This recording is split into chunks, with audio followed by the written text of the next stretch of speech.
లోపల స్టఫింగ్ అన్నీ పర్ఫెక్ట్గా ఉన్నాయి, ఏమీ ఊడిపోవట్లేదు.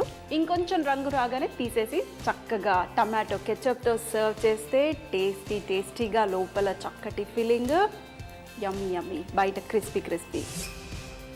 ఒక్కటి ఫ్రై అయిపోయింది. ఇలా మంచి బంగారు రంగు వచ్చేంత వరకు ఫ్రై చేసేసి ఇప్పుడు మనం ప్లేట్లో సర్వ్ చేద్దాం టూత్పిక్తో. ఇలా లోపల చూసారు కదా, స్టఫింగ్ కూడా అస్సలు బయట పడకుండా బాగా ఫ్రై అయిపోతున్నాయి. ఇవి చాలా ఫాస్ట్, జస్ట్ రోల్ చేయటము, తర్వాత కట్ చేయాలి, స్టఫింగ్ని పెట్టాలి, రోల్ చేయాలి, టూత్పిక్కి పెట్టాలి. ఇలా కొంచెం డిఫరెంట్ అయిన స్నాక్. ఎప్పుడు శాండ్విచ్ చేసిస్తాము, లేదంటే ఆమ్లెట్ వేసిస్తాము, లేదంటే ఫ్రెంచ్ టోస్ట్ చేస్తాము.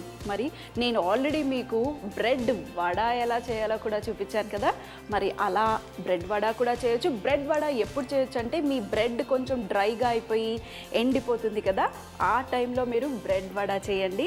ఒకవేళ మీరు ఇలాంటి స్నాక్, కొంచెం డిఫరెంట్ స్నాక్ సర్వ్ చేయాలి అని అనుకుంటే మీరు ఇలా ఫ్రెష్గా బ్రెడ్ని తీసుకుని రోల్ చేసేసి ఇలా చేసివ్వండి. ఇవి కిటీ పార్టీలోకి కూడా చాలా బాగుంటాయి.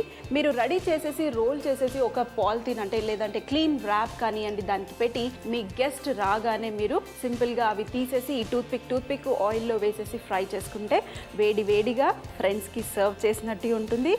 అలాగే ఏ కంప్లైంట్ లేకుండా వారే వాహ్ అని కూడా అంటారు. మరి చూడండి మన బ్రెడ్ పన్నీర్ రోల్స్ మరి పర్ఫెక్ట్గా ఇలాగే రోల్లో చక్కగా స్ప్రింగ్ రోల్స్ లాగా ఉన్నాయి కదా. మీరు కావాలంటే పొడుగు వెజిటేబుల్స్ కట్ చేసేసి ఇలా స్ప్రింగ్ రోల్ లాగా కూడా సర్వ్ చేయొచ్చు. మరి ఇప్పుడు టమాటో కెచప్తోని ఫ్రెష్గా వేడిగా క్రంచీగా